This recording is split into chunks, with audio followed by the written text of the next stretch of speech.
जब भी पढ़ने बैठते हो जाते हैं निराश, सन याद होते नहीं, बोरिंग लगता इतिहास। ये सभी समस्याएं दूर करने का ये सारथी करेगा प्रयास। इसलिए आज का टॉपिक, कैसे समझें इतिहास।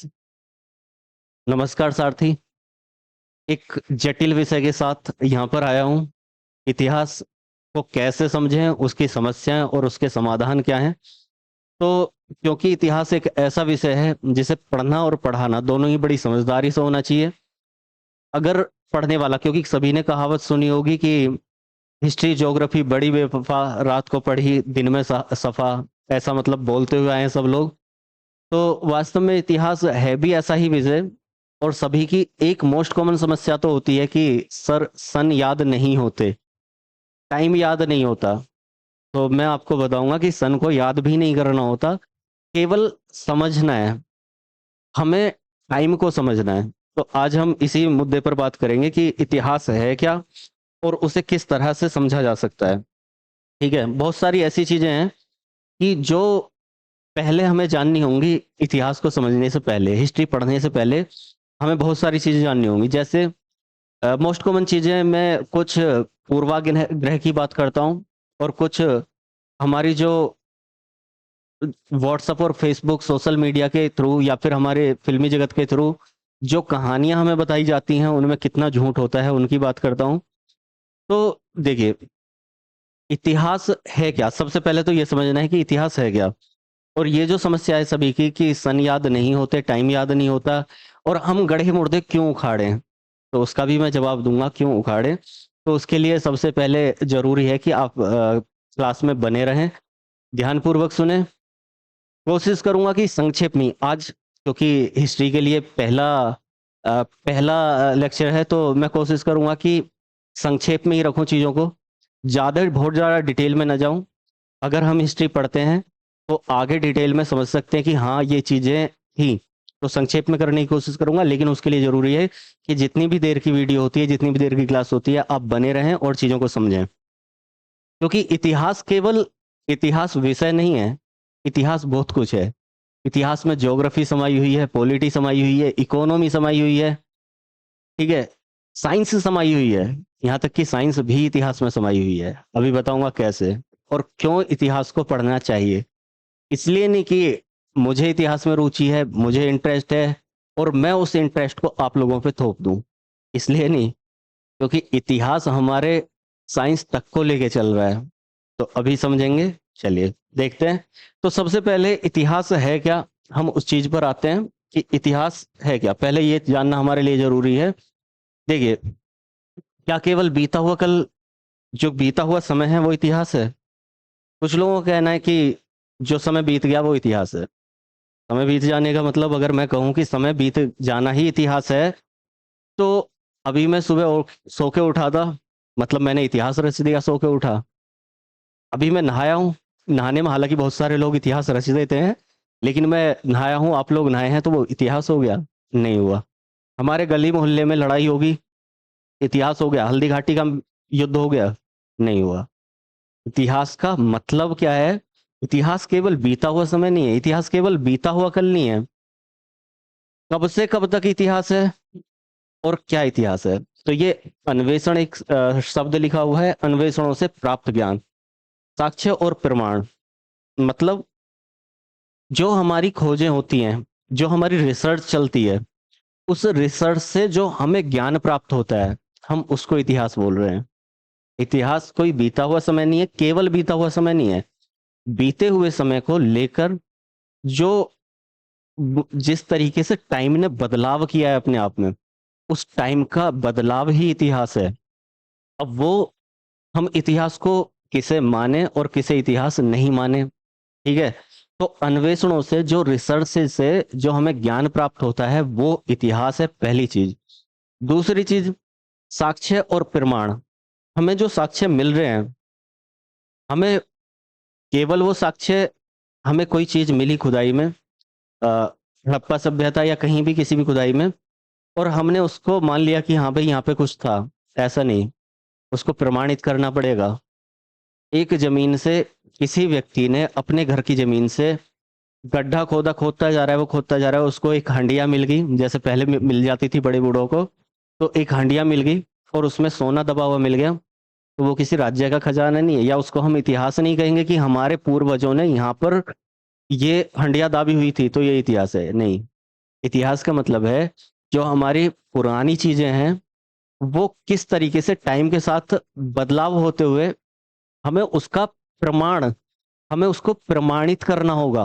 अगर कोई भी चीज इतिहास से, मतलब कोई भी चीज पास्ट की किसी संस्कृति, किसी सभ्यता, किसी व्यक्ति से जुड़ी हुई है तो हमें उसे प्रमाणित करना होगा। तो वो जो प्रमाणिकता है उसको इतिहास में लिखा जाता है, ठीक है। साक्ष्य, साहित्य और उनकी प्रमाणिकताओं को एक ज्ञान के साथ में इतिहास में लिखा जाता है। तो ये चीज है इतिहास, ठीक है। अब कब से कब तक है, तो कुछ भ्रांतियां होती हैं इतिहास में, वो उन्हें पूर्वाग्रह कहते हैं। अभी मैं उन पूर्वाग्रह पे चलूंगा, लेकिन उससे पहले कब से कब तक को हम इतिहास माने। देखिए हमारे पास अगर हम बात करें, मान लिया एक ये तीन समय है, एक प्राक ऐतिहासिक काल है, एक आद्य ऐतिहासिक काल है और एक ऐतिहासिक काल है, ठीक है। अब क्या हम श्री राम को, श्री कृष्ण को इतिहास ऐतिहासिक पुरुष कहें, या उन्हें आदि पुरुष कहें, या पौराणिक पुरुष कहें, या धार्मिक पुरुष कहें, ठीक है। अगर हम उसके बाद बात करें तो अ, हम महात्मा बुद्ध को और महावीर स्वामी को ऐतिहासिक पुरुष कहें, धार्मिक पुरुष कहें, पौराणिक पुरुष कहें, या क्या कहें, आदि पुरुष कहें, ठीक है। तो हमें ये हालांकि सब्जेक्ट में डिटेल में आएगा, जब हम पढ़ेंगे, आप लोगों ने पढ़ा भी होगा तो डिटेल में समझा होगा। प्राक ऐतिहासिक काल एक संक्षेप में मैं बता देता हूं, जिस समय का हमें जो केवल सुनने में आ रहा है, ठीक है, जिसको ना तो लिखा गया है ना पढ़ा गया है, सीधी सीधी भाषा में, जिसको एक दो चीजें भाई, एक हमें पता किस चीज से चल रहा है, एक लिखना, लिखा जाना, और एक पढ़ना, दो चीजें। कोई चीज पुराने समय में किसी ने लिखी और उसको किसी ने पढ़ा, ठीक है, दो चीजें। अब जिसको लिखा भी नहीं गया, जिसको पढ़ा भी नहीं गया, तो उसका पता कैसे चले, तो उसको हमने बोला प्राक ऐतिहासिक काल, यानी कि ऐतिहासिक काल से पहले की चीजें हैं ये, ठीक है। अब जैसे जब लिखा ही नहीं जाएगा तो पढ़ा कैसे जाएगा, सीधी सी बात है। जैसे कि पाषाण काल, अगर यहां पर बात करें हम पाषाण, अभी केवल हल्का सा समझाने के लिए, जिससे कि मैं इतिहास की पृष्ठभूमि तैयार कर सकूं कि क्या है, कैसे समझें उसे, तो उसके लिए ये जरूरी है। तो पाषाण मतलब पत्थरों वाला काल, ना तो किसी ने लिखा ना किसी ने पढ़ा, केवल हमने रिसर्च से एक अनुमान लगाया, तो एक अनुमानित चीज है पाषाण काल, ठीक। तो उसको हमने प्रागैतिहासिक काल बोल दिया। आद्य ऐतिहासिक काल, जिसको लिखा तो गया लेकिन पढ़ा नहीं गया, या पढ़ के वो प्रमाणित नहीं होता है, ऐसा भी मान सकते हैं। जैसे कि सिंधु घाटी सभ्यता, उसको लिखा तो गया है लेकिन उसको पढ़ा नहीं जा सका। अब अगर किसी ने लिखा है तो किसी काल विशेष के समय की चीजें लिखी होंगी, किसी काल विशेष की बातें लिखी होंगी, किसी सभ्यता से जुड़ी हुई बातें लिखी होंगी, हमने उसको समझ लिया, लेकिन लिखने से नहीं समझा। जो हमें, जो पुरातत्व ने चीजें खुदाई की, उनसे जो चीजें हमें मिली, जो सामान मिला, जो खुदाई में मूर्तियां मिली, मोहरें मिली, हमने उनसे समझा, ठीक है। लेकिन वो एग्जैक्टली क्या है, हम अगर उसको पढ़ लेते तो जान पाते। तो ये हमारा आद्य ऐतिहासिक काल, मतलब ऐतिहासिक तो है लेकिन प्री हिस्ट्री, जस्ट उससे जस्ट पहले की चीज है, ठीक। और एक ऐतिहासिक काल जिसको पढ़ा भी गया है और लिखा भी गया है और समझा भी गया है और प्रमाणित भी किया गया है। तो अब मैं लौट के आ जाता हूं कि महावीर स्वामी, महात्मा बुद्ध, श्री राम, श्री कृष्ण, ठीक है। तो जब हम बात करते हैं, मान लिया श्री राम और श्री कृष्ण की बात कर रहे हैं, तो वो आदि पुरुष हैं, ठीक है। वो धार्मिक पुरुष हैं, ठीक है। वो पौराणिक पुरुष हैं, लेकिन हम उनको ऐतिहासिक पुरुष ना कह के हम उनको धार्मिक और आदि पुरुष बोल रहे हैं। और जैसे एक उदाहरण समझाता हूं, आपने जैन धर्म सुना होगा। जैन धर्म में तीर्थंकर सुने होंगे, महावीर स्वामी। जिन्होंने हिस्ट्री नहीं पढ़ी है उन्होंने एक नाम सुना होगा, महावीर स्वामी। और जिन्होंने हिस्ट्री पढ़ी है उन्होंने पढ़ा होगा कि 24 तीर्थंकर थे, 24। अब ये जो 24 तीर्थंकर हैं, क्या सभी के सभी ऐतिहासिक हैं? नहीं। एक सवाल सबने सुना होगा जिसने हिस्ट्री पढ़ी है, कि जो 23वें तीर्थंकर थे पार्श्वनाथ, वो पहले ऐतिहासिक तीर्थंकर थे। ठीक है। अब ये जो मतलब 1 2 3 4 ऐसे करते करते हम मान लेते हैं 20वें 21वें 22वें 23वें एक तीर्थंकर आ रहे हैं, और हम उनको बोल रहे हैं कि क्वेश्चन लिखा हुआ आ रहा है किताब में कि पहले ऐतिहासिक तीर्थंकर जैनियों के, तो कौन है? पार्श्वनाथ हैं। सबने रट लिया। किसी ने ये समझा कि पार्श्वनाथ क्यों है? हम उनको पहले ऐतिहासिक तीर्थंकर क्यों बोल रहे हैं? उससे पहले के कहाँ चले गए? क्योंकि हमें उससे पहले के तीर्थंकरों का लेखा जोखा थोड़ा बहुत मिल जाता है, लेकिन हम उसको प्रमाणित नहीं कर पाए। तो जिसको हम प्रमाणित कर पाए, जो प्रामाणिक है, वो कौन है? पार्श्वनाथ। तो हमने उनको बोला कि वो पहले ऐतिहासिक तीर्थंकर है, मतलब इतिहास के रूप में जिस तीर्थंकर को देखा जा सकता है, पार्श्वनाथ हो गए और महावीर स्वामी हो गए। ठीक, उससे पहले हम धार्मिक रूप में देख सकते हैं। तो पहली चीज, थोड़ा सा कॉन्सेप्ट क्लियर हुआ होगा कि इतिहास केवल बीता हुआ कल नहीं।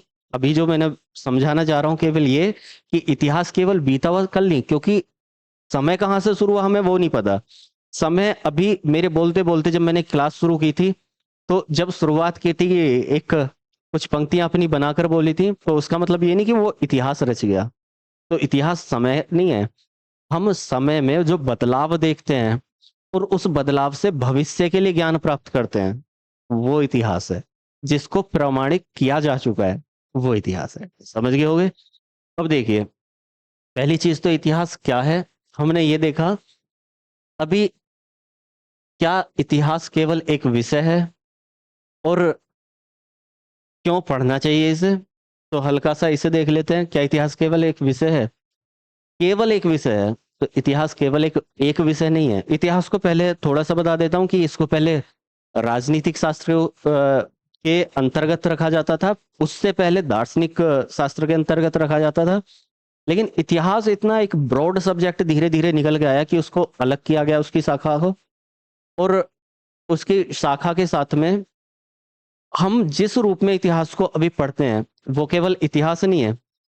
अगर हम संश्लेषित इतिहास की बात करें, तो हम देखेंगे कि हमने हिस्ट्री के साथ साथ ज्योग्राफी को भी पढ़ा है, पॉलिटी को भी पढ़ा है, इकोनॉमी को भी पढ़ा है। कैसे? बता देता हूँ। देखो, पहली चीज, अनेक विषयों का समावेश है। सभी को पता होना चाहिए, केवल इतिहास इतिहास नहीं है।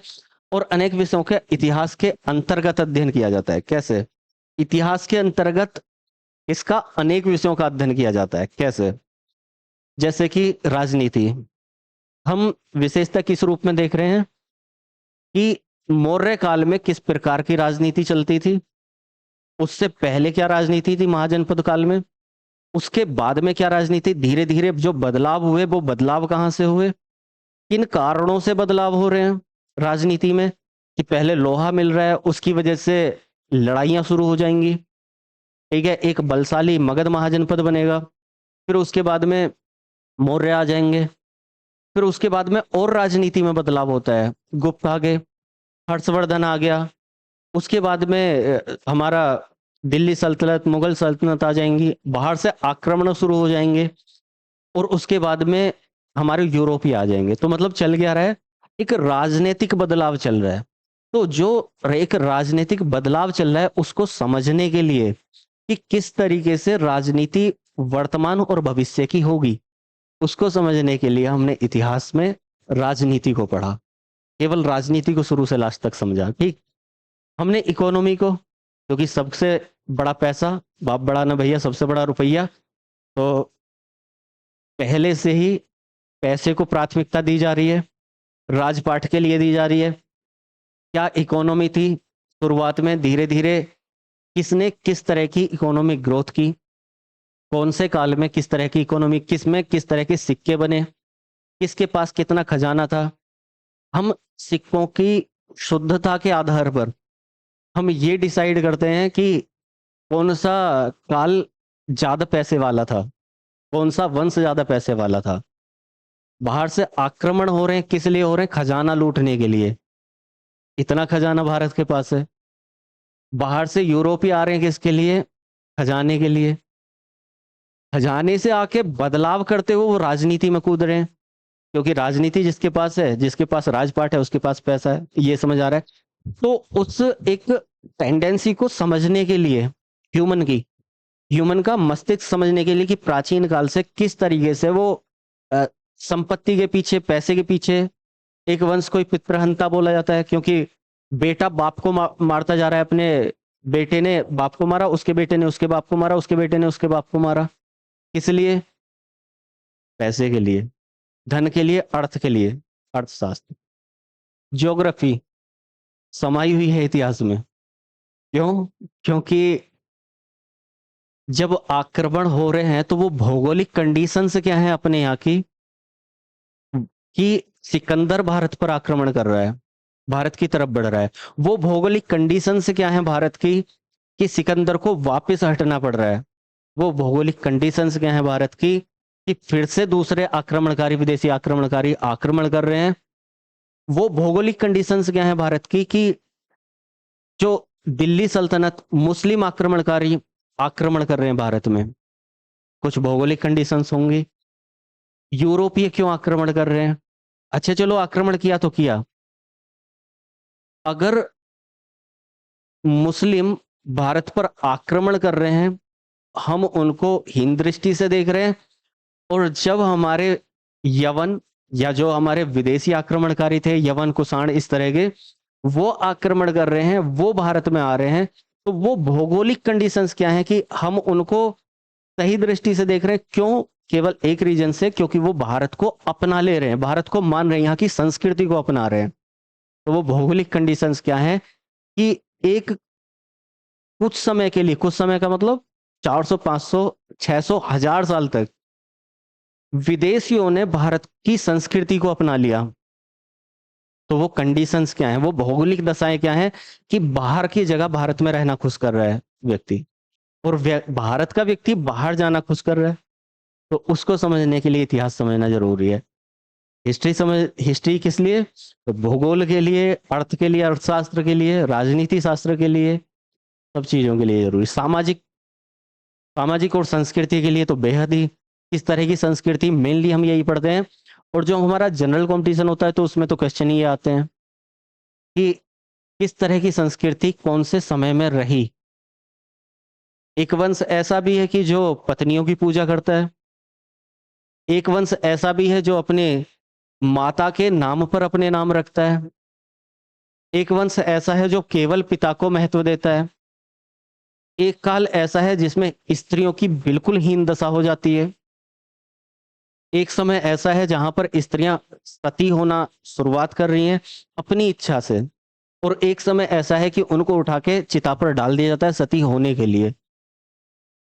तो वो संस्कृतियां, वो सभ्यताएं समझने के लिए, वो समाज समझने के लिए हमें जरूरी है कि हम इतिहास को समझें। इतिहास में पुराने समय से और नए समय तक ये जाने कि किस तरीके से हमारी सभ्यताओं में बदलाव हुआ है, किस तरह से हमारे संस्कृतियों में बदलाव हुआ है, किस तरीके से हमारे समाज में बदलाव हुआ है। तो हम इतिहास में क्या समझ रहे हैं? समाज के, संस्कृति के उस बदलाव के पड़ाव को समझते जा रहे हैं, कहाँ पर आकर क्या बदलाव हुआ है। तो इतिहास कुल मिलाकर केवल एक विषय नहीं, इतिहास में अनेक विषयों का समावेश है। सबसे पहली चीज तो ये है, तो इसे ध्यान रखें कि इतिहास क्या है, कैसे है। तो इतिहास में समावेश है। अब इतिहास के अनेक पहलुओं और उनके चरणों में कुछ पूर्वाग्रह होते हैं, ठीक है। इतिहास को समझने के लिए पूर्वाग्रहों को समझना बहुत ज्यादा जरूरी है। कैसे? सभी ने, बल्कि मैं भी अगर पढ़ाऊंगा तो यही पढ़ाऊंगा, और सभी ने ये पढ़ा भी होगा, और सभी टीचर्स पढ़ाते भी हैं, कि एक कौटिल्य नाम का व्यक्ति था, अर्थशास्त्र लिखी। अर्थशास्त्र मतलब मौर्य काल का एक पूरा ऐसा ग्रंथ। कौटिल्य, चाणक्य को सब जानते ही जानते हैं, कौन नहीं जानेगा। तो कुल मिला के अभी ये मान लेते हैं कि कौटिल्य ने अर्थशास्त्र लिखी। अर्थशास्त्र किसने लिखी? कौटिल्य ने। क्वेश्चन आता है, हम कर देते हैं, काम खत्म हो जाता है, हमारा रोल ऑफ द हिस्ट्री खत्म, ठीक है। लेकिन क्या वास्तव में कौटिल्य ने ही अर्थशास्त्र को लिखा? अर्थशास्त्र तो है, मौर्य काल की घटनाओं का वर्णन कर रहा है, मौर्य काल की राजनीति समझा रहा है, मौर्य काल का अर्थशास्त्र समझा रहा है, मौर्य काल की सभ्यता समझा रहा है, भौगोलिक कंडीशंस समझा रहा है अर्थशास्त्र। और उस अर्थशास्त्र को समझने पर हमें वर्तमान में किस तरीके से राजनीति होनी चाहिए, उसके ऊपर अनेक पुस्तकें लिखी हुई हैं।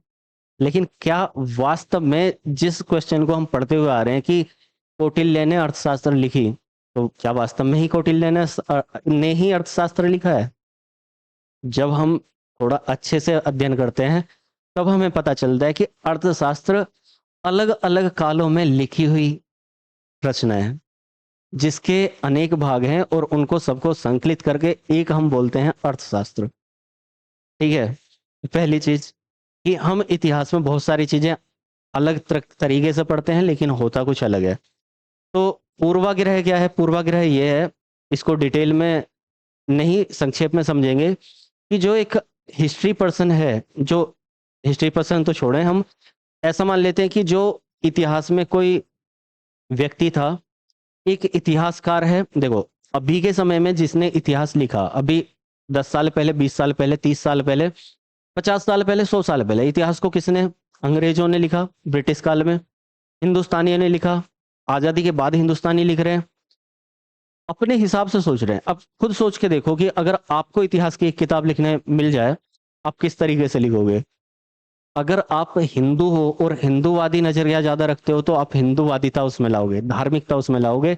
अगर आप मुस्लिम हो तो मुस्लिमवादिता उसमें लाओगे। ठीक है, अगर आप राष्ट्रवादी हो, राष्ट्र से ज्यादा लगाव है, सब एक समान, सारी जातियां एक समान, एक वर्ग को छोड़ भी दें तो सब एक समान, तो आप उसमें राष्ट्रवादिता लाओगे। ठीक है, तो इसका मतलब क्या है?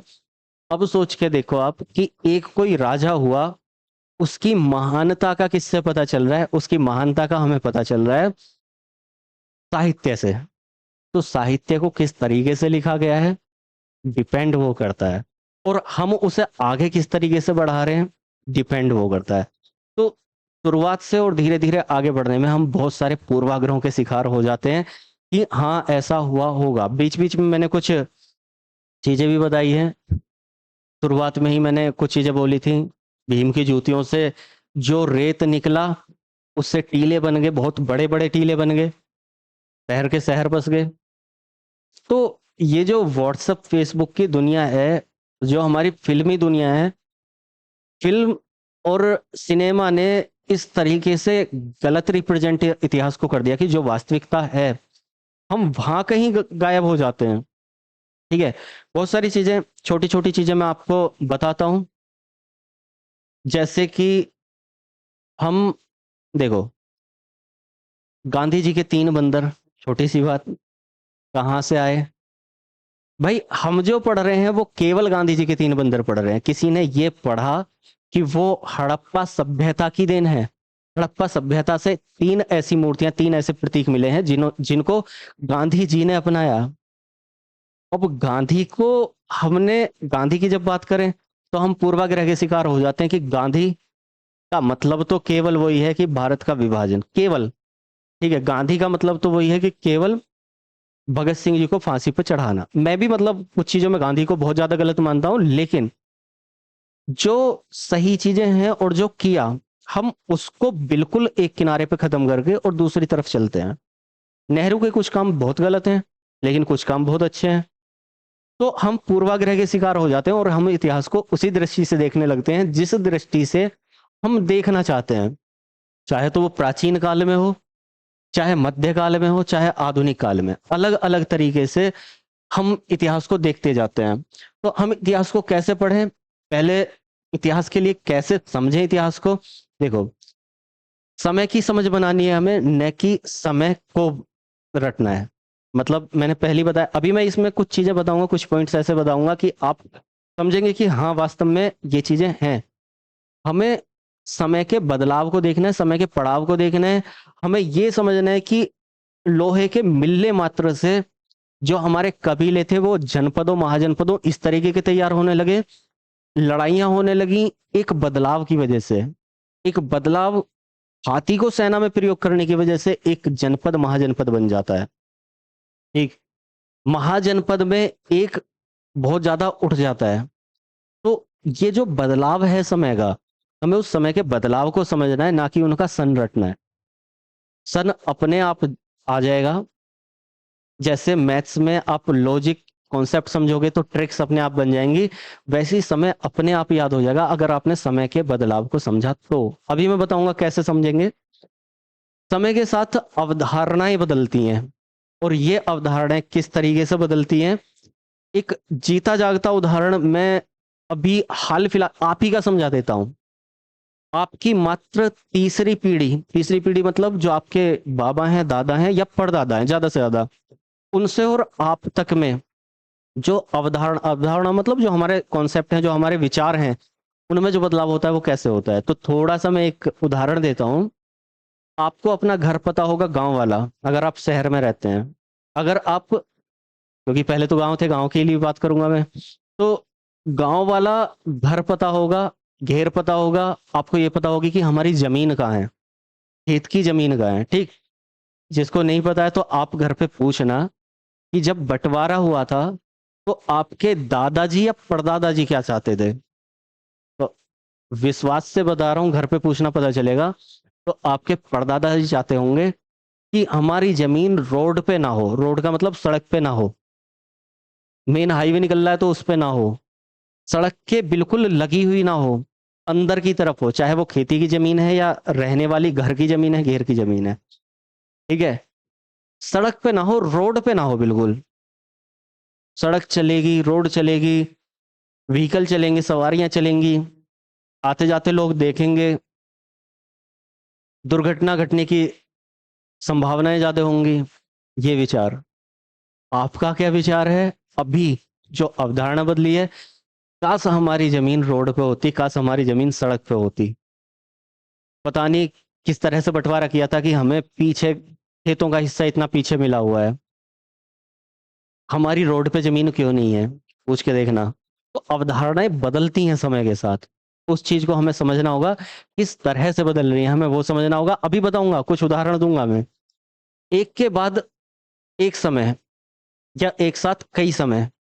मतलब क्या, देखो, एक के बाद एक समय आता है या एक साथ कई। एक छोटा सा उदाहरण, आप वही, हम मान लेते हैं बौद्ध संगति या जैन संगति मान लेते हैं। जैन संगति सबने पढ़ी होगी कि जैन संगति हुई थी, दो संगतियां हुई हैं बड़ी, मतलब बहुत बड़ी बड़ी सभाएं। अगर किसी ने हिस्ट्री को नहीं पढ़ा है तो मैं बता देता हूँ कि दो बहुत बड़ी बड़ी सभाएं हुई हैं। अब जो वो बहुत बड़ी बड़ी सभाएं हुई हैं, हमने जिस भी किताब से पढ़ा है, हमने जिस भी नोट से पढ़ा है, हमने जिस भी टीचर से पढ़ा है इंक्लूडिंग मी, अगर हमने जिन भी, हालांकि मैं डिफरेंस बताते चलता हूँ कि कहाँ क्या डिफरेंस है हिस्ट्री में, कहाँ हम उसको, हमारे दिमाग में क्या चल रहा है और वास्तव में क्या है। जब तक हम वो नहीं समझेंगे तब तक हम इतिहास को नहीं समझ सकते। अगर हमारे दिमाग में क्या चल रहा है और वास्तव में क्या था, अगर वो नहीं समझा तो नहीं समझ पाएंगे इतिहास को। कैसे जैन संगति हुई, और जैन संगति का सभी को पता है कि दो जो जैन संगतियां हुई, तो उनका, अगर मैं समय की बात करूं तो उनका समय क्या था। अगर मुझे कोई ये बताए या ध्यान करे तो पता चलेगा कि जो पहली जैन संगति हो रही है वो बहुत पहले हो रही है। मतलब यहाँ पढ़ नहीं रहे हैं, केवल समझ रहे हैं चीजों को। 250-300 ईसा पूर्व में, मतलब देखो, ये हमारे पास है जीरो समय। जीरो का मतलब जब ईसा का जन्म हुआ हम उसको जीरो से मानते हैं। एक हमारे पास है बिफोर क्राइस्ट, ठीक है, ईसवी पूर्व, हम हिंदी में लिख लेते हैं तो ईसवी पूर्व मतलब इस ईसवी से पहले। और एक है हमारे पास में ईसवी। तो जो पहली जैन संगति हो रही है, वो पहली जैन संगति मतलब मोटे तौर पे हम ये देख लेते हैं कि 250-300 ईसवी पूर्व हो रही है, ठीक है। 275 माने एग्जैक्टली हम नहीं जा रहे हैं, क्योंकि रटने ध्यान उस पर चला जाएगा, सब पढ़ने लग जाएंगे, हमें पढ़ना नहीं है अभी, केवल समझना है। तो 250-300 ईस्वी पूर्व, 275 ईस्वी पूर्व में पहली जैन संगति हो रही है। और जो दूसरी जैन संगति हो रही है वो 500, हम ऐसा मान लेते हैं मोटे मोटे तौर पर कि वो 500, 550 ईस्वी ईस्वी में हो रही है, ईस्वी में, ठीक है। अब जब हमने किताब में देखा, हमने किसी भी पुस्तक में देखा, आप देखना दोनों जैन संगतियां एक साथ लिखी होंगी कि प्रथम जैन संघ थी वहां पर हुई, द्वितीय जैन संघ थी वहां पर हुई, पहली का समय ये और दूसरी का समय ये। ना तो किताब ने ये बताया कि इनमें जो डिफरेंस है समय में, वो समय का डिफरेंस है 800 साल, और ना हमारे दिमाग में ये आया कि ये डिफरेंस वास्तव में 800 साल है। ठीक है, ये 200, 300, 250, यहां से जब हम चलेंगे तो 500 तक आने में पहले हम जीरो पे आए और जीरो से फिर 500 पे गए। डिफरेंस आ रहा है 800 साल का। हमें ना तो हम खुद से समझ पा रहे हैं, ना मैं बता पा रहा हूँ, ना टीचर बता पा रहे हैं, ना किताब बता पा रही है, केवल लिखा हुआ है, केवल हमने रट लिया। अब उस 800 साल में जब हमारा 100 साल में ये नजरिया हो गया कि रोड पर जमीन ना हो, पीछे जमीन ना होकर रोड पर जमीन होनी चाहिए, तो इन 800 सालों में कितना बदलाव हुआ होगा, 800 वर्षों में सोच में कितना बदलाव हुआ होगा, हमारे समाज में कितना बदलाव हुआ होगा, हमारी सभ्यता में कितना बदलाव हुआ होगा, हमारी राजनीति में कितना बदलाव हुआ होगा, पैसे में कितना बदलाव हुआ होगा। किसी ने ये सोचा? नहीं सोचा। तो हम केवल रटेंगे कि 275 ईस्वी पूर्व में, 300 ईस्वी पूर्व में, 299 में ये एक जैन संगति होगी प्रथम, और दूसरी हो गई 512 में। केवल हमने रट लिया, काम खत्म। तो जब तक आप इस चीज को नहीं समझेंगे तब तक इतिहास को नहीं समझ पाएंगे। ठीक है, तो एक के बाद एक समय आता है, एक और एक साथ कई समय चलते हैं। इसका उदाहरण बताता हूं। हमने हड़प्पा सभ्यता पढ़ी, हमने वैदिक काल पढ़ा, किसी ने ये समझा। पहले हम टॉपिक वाइज भी पढ़ते हैं, तो वही हड़प्पा सभ्यता पढ़ ली, सिंधु घाटी सभ्यता, फिर वैदिक काल पढ़ा। उनमें कुछ सिमिलरिटीज हैं, कुछ समानताएं हैं। अब ऐसा तो है नहीं कि मैं यहाँ पे, अगर मैं अपनी कहानी बता रहा हूं, आज मैंने क्या किया, अगर मैं इस कहानी को बता रहा हूं, तो केवल क्या मैंने ही कुछ काम किया आज? अगर मैं यहाँ पर पढ़ा रहा हूं, तो मेरे घर पे जो माता जी हैं उन्होंने भी कुछ करा होगा उसी समय में। आप हैं, आप भी कुछ कर रहे होंगे। आप जो इस समय पर पढ़ रहे हैं, आपके घर वाले कुछ कर रहे होंगे। अगर मोदी जी विदेश में हैं, तो केजरीवाल दिल्ली में कुछ कर रहे होंगे। मतलब एक समय पर दो चीजें चल सकती हैं, तीन चीजें चल सकती हैं, चार चीजें चल सकती हैं।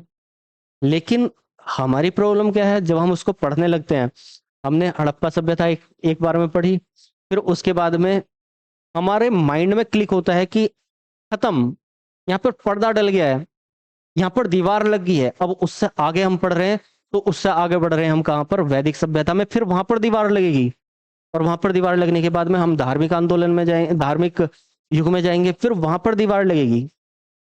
ठीक है, फिर इस तरीके से आगे आगे बढ़ेगा। तो वो एक अलग अलग चरण।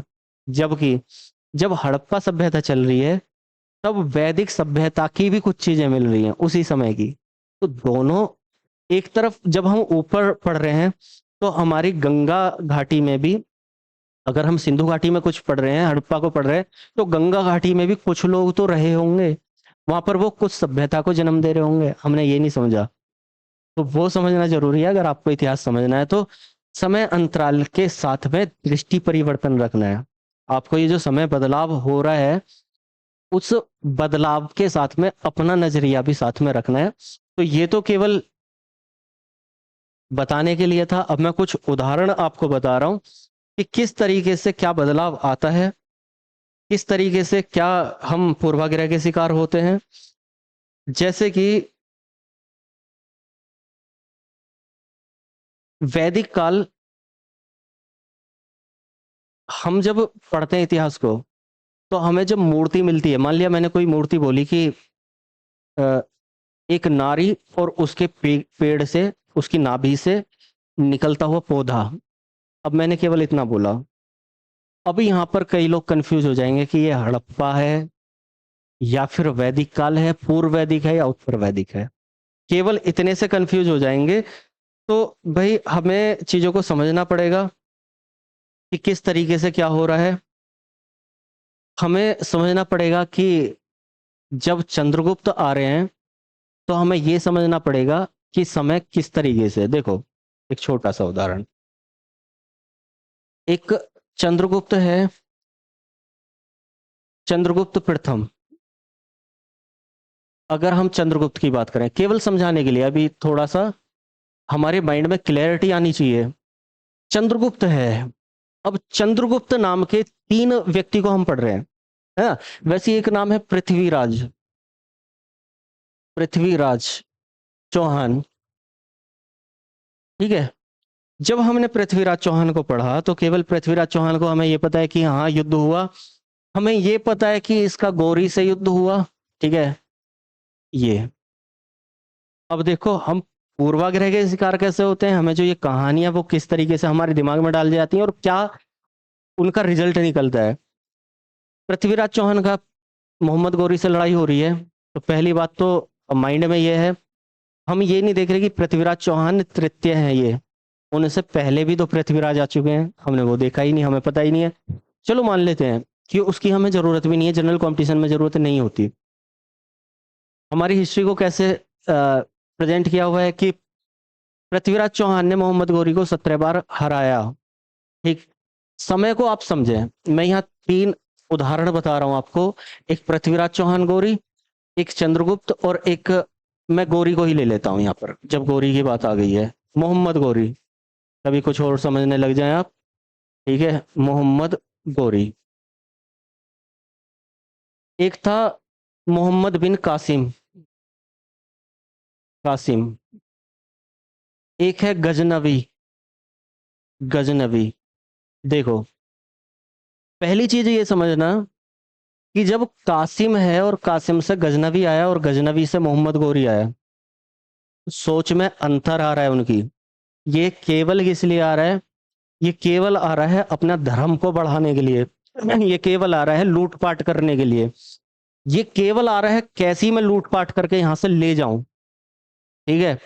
धर्म बढ़ेगा, अपने आप बढ़ जाएगा, लूटपाट करके ले जाऊं। ये आ रहा है कि अगर उसके साथ में कुछ मुझे यहाँ की जमीन का हिस्सा भी मिल जाए तो बहुत बढ़िया हो जाएगा, बाकी सारी चीजें एक तरफ। अब जब हमें क्वेश्चन आता है कि किसके सिक्कों पर लक्ष्मी, जो हमारी देवी हैं, लक्ष्मी देवी की मूर्ति, मतलब मोहर मिली है, किसके किसके सिक्के पर? अब हम सोचने लग जाएंगे कि इसके मिली, इसके मिली, इसके मिली, जिसने रट लिया वो आंसर कर देगा कि मोहम्मद गौरी के मिली। लेकिन क्यों मिली? क्यों? एक मुस्लिम शासक है जो भारत में आ रहा है, भारत को लूट के जा रहा है, भारत पर आक्रमण कर रहा है, भारत पर अधिकार करने की कोशिश कर रहा है, वो यहाँ पर अपने मुस्लिम सेनापतियों को छोड़ के जा रहा है, आखिर वो अपने सिक्कों पर लक्ष्मी देवी की मूर्ति क्यों छापेगा? सोचा? नहीं सोचा ना? प्रॉब्लम ही यही है, ठीक? अब ये छाप रहा है तो ये क्यों नहीं छाप रहे? समय बदलाव हो रहा है, समय में बदलाव हो रहा है भाई। ये आ रहा है 700 के आसपास, एग्जैक्टली याद ना करें आप, मैं फिर वही कहूंगा कि अभी रटेना चीजों को केवल समझें कि क्या हो रहा है। लगभग 700 के आसपास, 700 ईस्वी, ईस्वी की बात चल रही है, सब ईस्वी में आ रहे हैं, ईस्वी पूर्व में नहीं, तो 700 ईस्वी के आसपास, ठीक है?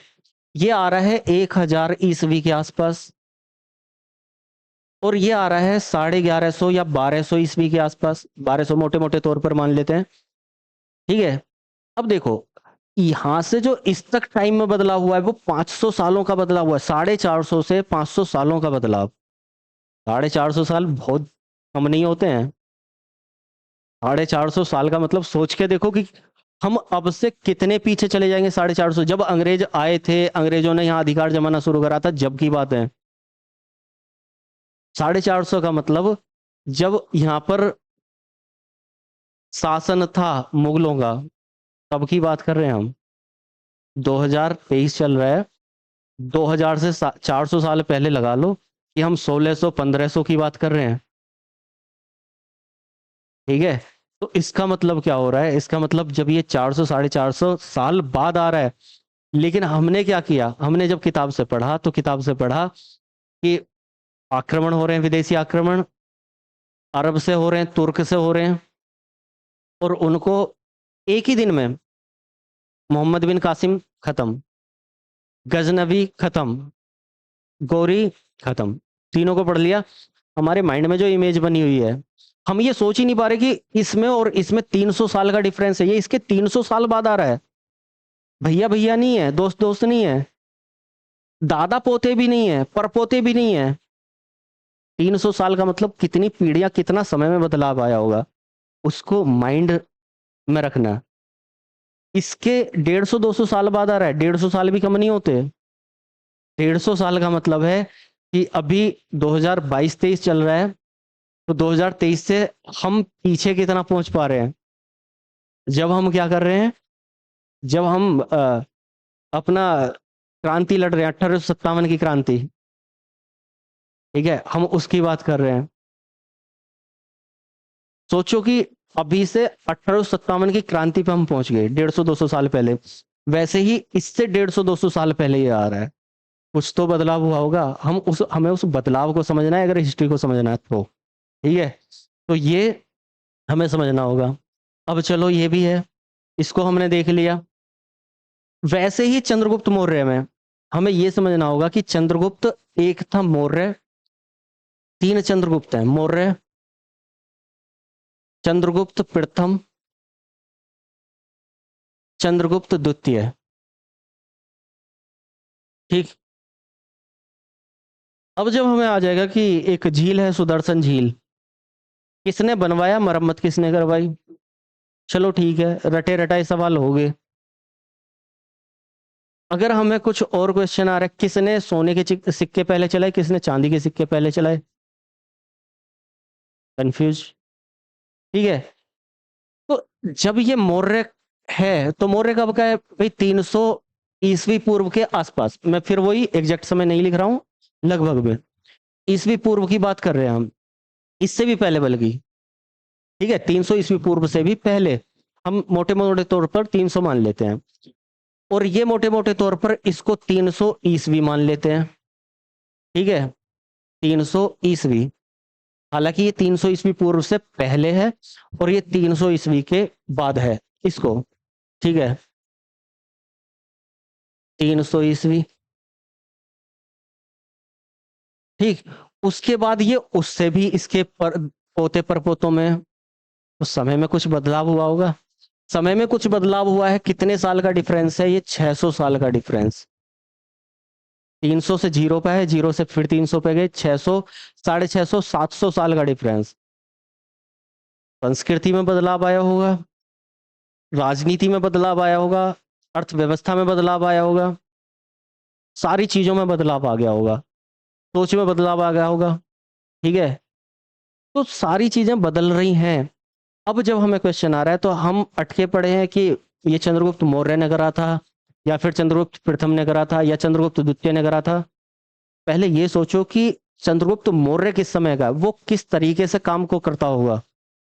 चंद्रगुप्त द्वितीय किस समय का है, वो किस तरीके से करता होगा।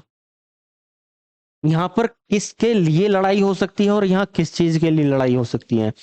ये लड़ाई के लिए काम करेगा, या ये लड़ाई के लिए काम करेगा। ये राज्य को स्थापित करेगा, या ये स्थापित करेगा। हमें ये सोचना है, दायरा बढ़ाना है सोच का। तो अगर ये सोच लिया, तो इतिहास को समझेंगे। ठीक है, फिर मैं आ जाता हूं, ये एक उदाहरण था, पृथ्वीराज चौहान और गौरी।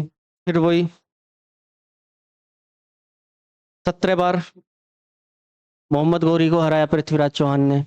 वास्तव में हराया, अब हराया या नहीं हराया, मैं अभी आपके लिए ऊपर छोड़ रहा हूं, जब हम पढ़ेंगे तब जानेंगे। लेकिन यहाँ पर इनके बीच में 2 युद्ध हो रहे हैं 1200 के आसपास में। ठीक है, अभी फिलहाल मतलब रटो मत, 1200 के आसपास में ईस्वी में 2 युद्ध हो रहे हैं। पहला युद्ध, दूसरा युद्ध। ठीक है, नाम से जानते होंगे सभी लोग, तराइन का युद्ध। तो प्रथम युद्ध, पृथ्वीराज चौहान ने मोहम्मद गौरी को पटक पटक के मारा। द्वितीय युद्ध तराइन का, मोहम्मद गौरी ने अब धोखेबाजी से पृथ्वीराज चौहान को पकड़ लिया। अब परेशानी क्या आती है, जो हमारी कहानियां हैं, जो हमारा साहित्य में दे दिया, तो वो दिया हुआ है क्या, कि वही 4 बास 24 गज, मतलब निशाना साधा, मोहम्मद गौरी को मार दिया।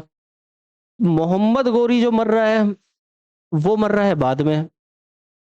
तो वास्तव में उसी समय पर ये हुआ कि शब्दभेदी बाण चला के मारा, या फिर बाद में वो मरा और इनको कारागार में मार दिया गया था।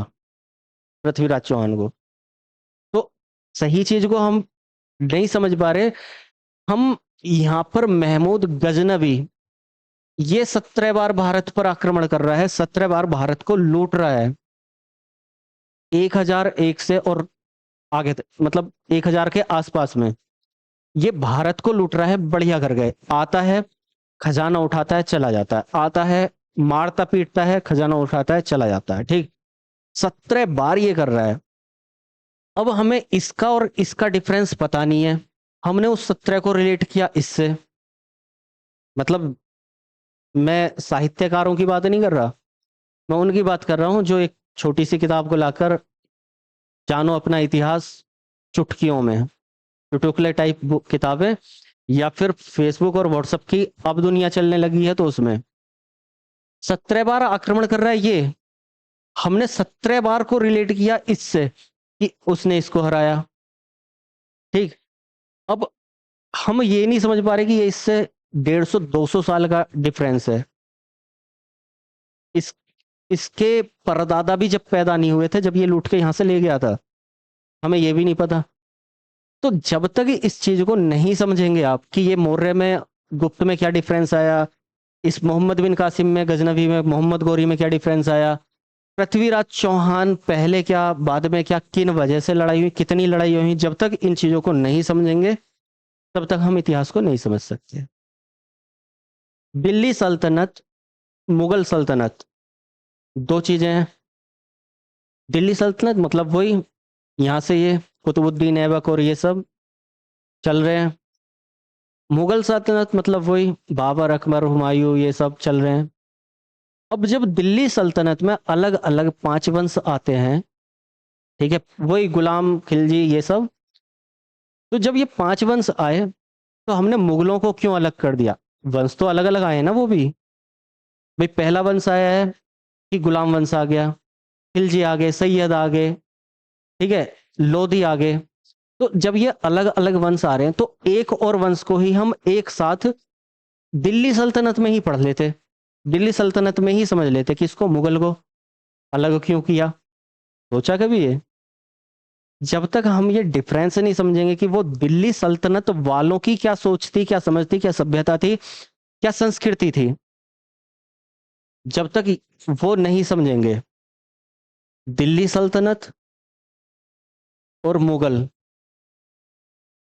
जब तक दोनों की संस्कृति सभ्यता, दोनों की राजनीति, दोनों की सोच का अंतर नहीं समझेंगे, तब तक हमें यह समझ में नहीं आएगा कि इसमें जो 5 वंश आ रहे हैं, अगर हम दिल्ली में तो ये भी रहे हैं, दिल्ली में तो इन्होंने भी काम किया है, राज तो इन्होंने भी किया है, अगर इनको भी इसी में मिला देते, दिल्ली सल्तनत में ही मिला देते, तो 5 की जगह हम 6 वंश को समझ लेते। लेकिन मुगल काल को हमने अलग क्यों किया? जब तक हमें ये समझ नहीं आएगा ना तब तक हम नहीं समझ सकते हिस्ट्री को। तो कुल मिला के हमें दायरा अपना बढ़ाना होगा। हमें जो जिस तरीके से किताबों में दिया हुआ है कि एक साथ संगति दे दी, तो उन्हें हमने एक ही टाइम पे हमने डिफरेंस नहीं माना। मतलब हम जब तक समय का डिफरेंस नहीं समझेंगे तब तक हम सनों को रटते रहेंगे, रट के भूलते रहेंगे। जब तक हम समय का डिफरेंस नहीं समझेंगे तो किसने क्या बनवाया हम ये भी नहीं समझ पाएंगे। आपको आ गया कि पहली संगमरमर का मकबरा किसका बना, अब आप यही नहीं समझ पा रहे हो कि संगमरमर का जो बनाने की कला है वो मुगल शुरुआत कर रहे हैं या दिल्ली सल्तनत वाला गुलाम वंश था वो शुरुआत कर रहा है। जब तक यही नहीं समझोगे तो हिस्ट्री को नहीं समझ पाओगे। तो कहने का मतलब ये है कि हिस्ट्री को समझने के लिए पहले हमें समझना पड़ेगा कि भाई चीजें क्या हैं, उनका अंतर क्या है, डिफरेंस क्या है, जो हम सोच रहे हैं वास्तव में वही है या फिर अलग कुछ डिफरेंस है, ठीक है। तो उसके लिए हालांकि फिलहाल यहीं तक है, लेकिन एक छोटा सा मैं बता देता हूं। हिस्ट्री हिस्ट्री का एक टाइमलाइन मैंने तैयार किया है। उस टाइमलाइन को अगर आप समझेंगे तो मुझे उम्मीद है इतिहास इतिहास उस टाइमलाइन को समझ के मुझे उम्मीद है कि आप हिस्ट्री को समझ पाएंगे।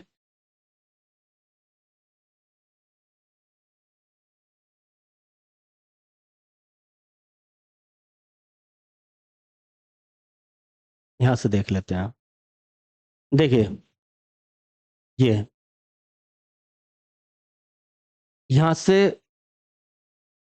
इतिहास काल विभाजन किस तरीके से इतिहास में बदलाव आ रहा है, इसको हम करने नहीं वाले हैं। केवल मैं ये दिखा रहा हूँ कि एक टाइमलाइन के साथ में पहले हिस्ट्री को हमने टाइम्स में बांटा।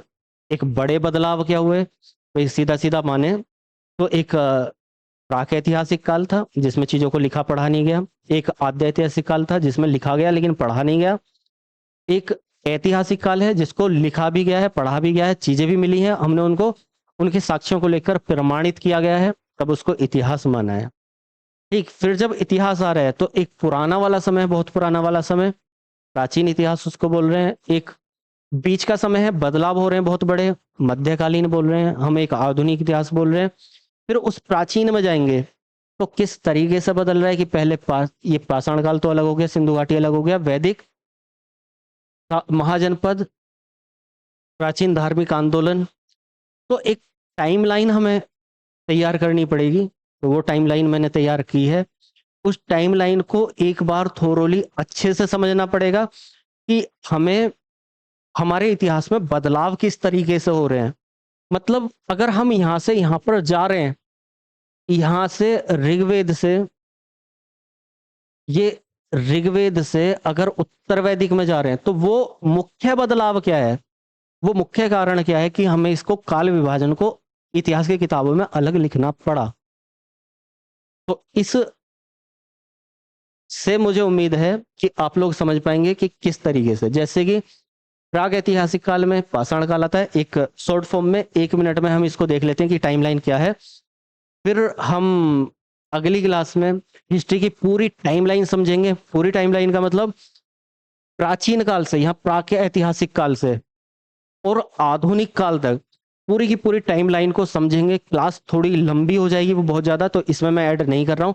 केवल एक बार दिखा देता हूँ कि वो ये टाइमलाइन है क्या, केवल इतना दिखा देता हूँ। तो वो थोड़ी सी लंबी क्लास हो जाएगी, ध्यान से अगर देख लेना, आपके पास टाइम हो तो ध्यान से जरूर देखें उस चीज को। तो ये प्राक ऐतिहासिक काल से हम आधुनिक काल में कैसे पहुंचेंगे उसको एक शॉर्ट फॉर्म में मैं दिखा देता हूँ हल्का सा, जिसे आप समझ पाए। प्राक ऐतिहासिक काल, पहले पाषाण काल, पुरापाषाण, नवपाषाण, मध्यपाषाण, नवपाषाण, फिर सिंधु घाटी सभ्यता आ रही है इस समय में, वैदिक काल आ रहा है इस समय में, महाजनपद काल आ रहा है इस समय में, 6th सेंचुरी बीसी में, 6ठी शताब्दी ईसा पूर्व में धार्मिक आंदोलन हो रहे हैं, जैन धर्म, बौद्ध धर्म, आजीवक धर्म, बहुत सारे धर्म उठ के आ रहे हैं। फिर उसके बाद में सिकंदर आ रहा है। सिकंदर के आने से बहुत बड़ा बदलाव हो रहा है, हो क्यों रहा है समझेंगे क्लास में। ठीक है, सिकंदर के बाद में मौर्य काल आ रहा है, चंद्रगुप्त मौर्य आ रहे हैं, उनके वंशज आ रहे हैं आगे। ठीक, उसके बाद में मौर्योत्तर काल आ रहा है, सुंग, यवन, सातवाहन, तो ये लोग आ रहे हैं। अब इनमें कुछ देसी वंश हैं, कुछ विदेशी वंश हैं। वो मैंने अभी बताया था डिफरेंस क्या था, कि कुछ लोग इन्होंने भारत में आके अपना लिया, बाद में जो आ रहे हैं वो अपना नहीं रहे। तो वो है संगम काल, है पांड्य चोल चेर, किस तरीके से दक्षिण में संस्कृति जन्म ले रही है। गुप्त काल है, गुप्ताज, गुप्तोत्तर काल है, मतलब अलग अलग जगह ये बट जाता है छोटे छोटे राज्यों में। देखो अभी मौर्य काल है तो मौर्योत्तर काल आया, गुप्त काल है तो गुप्त काल आया। तो ऐसा क्यों? क्योंकि यहाँ पर हमारी जो राजनीति है उसका केंद्रीयकरण हो रहा है, और यहाँ पर विकेंद्रीयकरण हो रहा है। जो राजनीति है वो बट रही है, फैल रही है। ये राजनीति का केंद्रीयकरण हो रहा है। केंद्रीयकरण का मतलब जैसे कि भारत के सेंटर के, केंद्र सरकार के अंडर में अलग अलग सरकारें हैं, और विकेंद्रीकरण का मतलब वो अलग अलग सरकारें अपना वजूद बना लें। तो केंद्रीकरण, विकेंद्रीकरण, केंद्रीकरण, विकेंद्रीकरण। तो हमें ये बदलाव समझना होगा, ठीक है। उसके बाद में यहाँ पर हर्षवर्धन आ रहा है, वो अकेला ही बहुत कुछ बदल दे रहा है इतिहास को। त्रिपक्षीय संघर्ष हो रहा है, राजपूत आ रहे हैं यहाँ पर।